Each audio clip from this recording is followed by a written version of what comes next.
ఏ విషయమైనా ఆయన అంతే. మొదట్లో నేను ఆయనకి నచ్చలేదు, అంత ద్వేషం చూపించారు.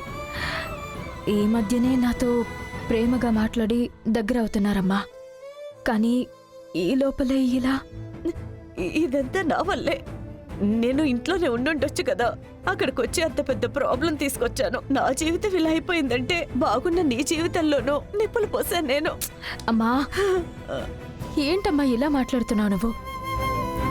నువ్వు నా జీవితంలో నిప్పులు పోయడం ఏంటమ్మా?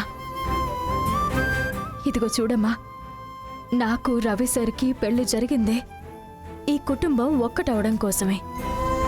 అందుకు ఒక్కడుగు మనం ముందుకు వేసామని అనుకుందామమ్మా. రవి సార్కి నిజం తెలిసిన తర్వాత ఆయనది ఇంట్లో చెప్పలేదు కదా, ప్రాబ్లం ఏం అవ్వలేదు కదా. ఎంతైనా రవికున్న కోపం. ప్రేమ ఉన్న చోటే కోపం ఉంటుంది అని నువ్వే కదమ్మా చెప్తుంటావు. అర్థం చేసుకుంటారమ్మా. మా అమ్మ అని తెలియడానికి ముందు నుంచే నీ మీద రవి సార్కి ఒక మర్యాద, ప్రేమ ఉంది. అందువల్ల కొద్ది రోజులు చూద్దాం. ఎంతో కొంత టైం పడుతుంది. కొద్ది కొద్దిగా ఆయన అర్థం చేసుకుంటారు. ఒక్కసారి అర్థం చేసుకున్నారంటే రేపు అందరికీ నిజం తెలిసినప్పుడు ఆయనే అమ్మ మనకి ముందుగా సపోర్ట్ చేస్తారు. నువ్వు ధైర్యంగా ఉండు. ఇది అసలు సమస్యే కాదు, నేను చూసుకుంటాను. ఇది తలుచుకుని నువ్వేం మనసు పాడు చేసుకోకు.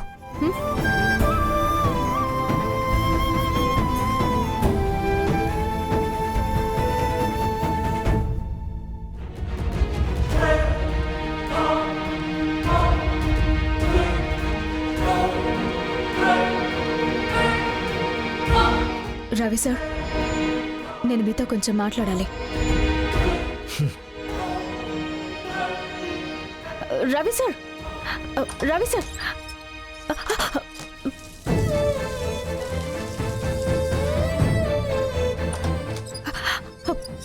Ravi sir, Ravi sir, Ravi sir, Ravi sir,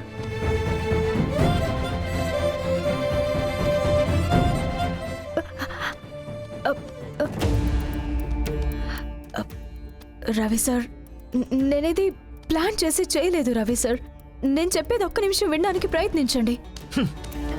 ఎందుకు వినాలి? ఎందుకు వినాలంట? నువ్వు చెప్పిందంతా నేను విని తల ఊపింది చాలు. నమ్మినందుకు ఇంత పెద్ద నమ్మక ద్రోహం చేస్తావని నేను కొంచెం కూడా ఎక్స్పెక్ట్ చేయలేదు. ఓకే, ఒప్పేసుకుంటున్నాను. నిన్ను జాను ఊరికే ఆ పొజిషన్లో కూర్చోపెట్టలేదు. మేనేజ్మెంట్ స్కిల్స్ కదా. మొత్తం కుటుంబాన్నే మేనేజ్ చేస్తున్న నీకు కంపెనీని మేనేజ్ చేయడం పెద్ద కష్టమేంటి? రవి సార్, ప్లీజ్, నేనెవరిని మోసం చేయాలనుకోలేదు. నాకెప్పుడూ తప్పుడు ఉద్దేశం లేదు. ఇదిగో చూడు బంగారి, చెప్పిందే చెప్పి నన్ను టార్చర్ పెట్టకు. ఇంకొక్క సెకండ్ కూడా నేను నిన్ను నమ్మలేను. నేను ఇప్పుడు అనుకుంటే కూడా నేరుగా జాను దగ్గరికి వెళ్ళి ప్రాబ్లం పెద్దది చేయగలను. నిన్ను ఇంటి నుంచి పంపించేయగలను. కానీ ఏం చేయాలి? మా నాన్న నా చేత ఒట్టేయించుకున్నారు కదా. ఆ ఒక్క కారణంతోనే నేను నోరు మూసుకొని గమ్మునుంటున్నాను. లాస్ట్ ఛాన్స్, నీకొక లాస్ట్ ఛాన్స్ ఇస్తున్నాను. నీ మనసులో కొంచెం కూడా తప్పుడు ఆలోచనే లేకపోతే, ఎవ్వరిని మోసం చేయటం నీ ఉద్దేశం కాకపోతే, నువ్వే నేరుగా జాను దగ్గరికి వెళ్ళి నేనిది మీ కూతురికి కూతురునని చెప్పు. అప్పుడు నమ్ముతాను. నీ మనసులో తప్పు లేదు, నీలో కొంచెమైనా మంచి ఉందని నేను నమ్ముతాను. అదెలా సార్ చేయగలను? చేయలేను. నేను చెప్పను సార్. ఎందుకు చెప్పవంట? ఎందుకంటే మా అమ్మ, మా నాన్న ఏ తప్పు చేయలేదు. తప్పు చేయకుండానే 25 ఏళ్ళు శిక్ష అనుభవించింది చాలు. చెయ్యని తప్పుకి శిక్ష అనుభవించడానికి కూడా ఒక హద్దు ఉంటుంది కదా. వాళ్ళ మీద నింద వేశారంతే. ఖచ్చితంగా ఒకరోజు ఆ నిందని చెరిపి వాళ్ళకి జరిగిన దాంట్లో ఏ తప్పు లేదు అని నేను నిరూపిస్తాను. జాన్సమ్మతో వాళ్ళని మళ్ళీ కలుపుతాను. అప్పుడు నేనే వెళ్ళి నిజం చెప్తాను. ఆ నిమిషం మీకు నా మీద నమ్మకం వస్తుంది. అప్పటి వరకు నేనే విషయం రహస్యంగానే ఉంచుతాను. నువ్వింత సెల్ఫిష్గా ఉంటావని నేను కొంచెం కూడా ఎక్స్పెక్ట్ చేయలా. ఇప్పుడు నువ్వు కానీ నిజం చెప్పలేదనుకో, నేను ఇంకో నిజం చెప్పాల్సి ఉంటుంది. దేని గురించి రవి సార్? మీ నాన్ననే మా నాన్న యాక్సిడెంట్కి కారణం అని చెప్పి మీ నాన్న ఎక్కడున్నా నేను కనిపెట్టి పట్టుకుని వాడిని జైలుకి పంపిస్తాను. శిక్ష పడేటట్టు చేస్తాను. రవి సార్, అందరిలాగా మీరు నన్నెందుకు తప్పుగానే చూస్తున్నారు? మీరు చిన్న పిల్లాడిలాగా ఉన్నప్పటి నుంచే మీ ఇంట్లోనే కదా మా నాన్న పనిచేశారు. మీకు ఆయన గురించి తెలుసు కదా. మావయ్యకి ఆయన ఫ్రెండ్ గురించి అంతా తెలుసు. ఈ నిమిషం వరకు అంత నమ్మకంతో ఉన్నారు. ఆయన కొడుకు మీరు.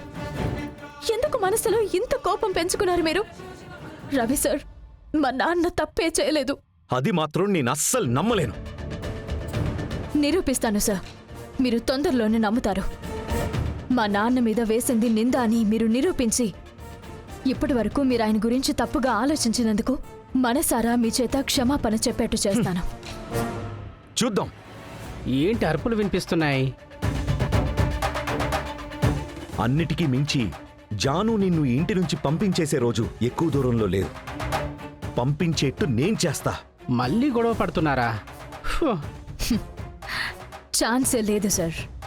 దానికి ముందు జాన్సమ్మనే కాదు, మీరు కూడా నన్ను యాక్సెప్ట్ చేసి నాతో కలిసి సంతోషంగా ఉండబోతున్నారు. చూస్తారా? జరిగే ఛాన్సే లేదు. హ, మనమే ఏదో ఒకటి చేయాలి. ఏం చేద్దాం? ఐడియా వచ్చింది.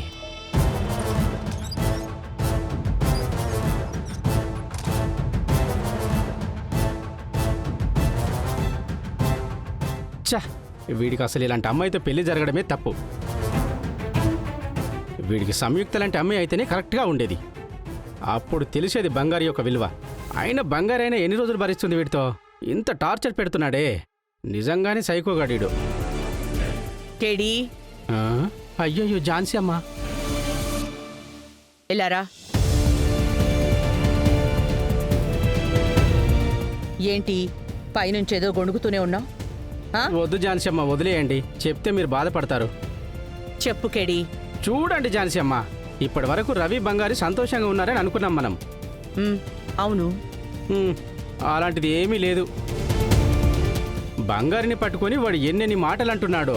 పాపం బంగారి ఎన్ని రోజులని వాడు టార్చర్ భరిస్తూనే ఉంటుంది. వీడికి అసలు ఎలాంటి అమ్మాయి కావాలో అర్థమే కావట్లేదు ఝాన్సీ అమ్మ. బంగారి కంటే బెస్ట్గా ఉండే అమ్మాయి వీడి జీవితంలో దొరుకుతుందా ఝాన్సీ అమ్మ? ఎప్పటికి అర్థమవుతుందో వీడికి.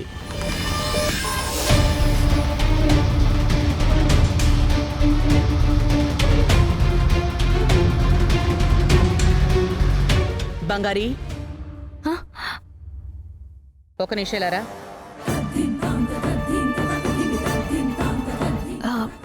జాన్సమ్మా, ఇదిగో చూడు బంగారి, నువ్వేం ఫీల్ అవ్వద్దు.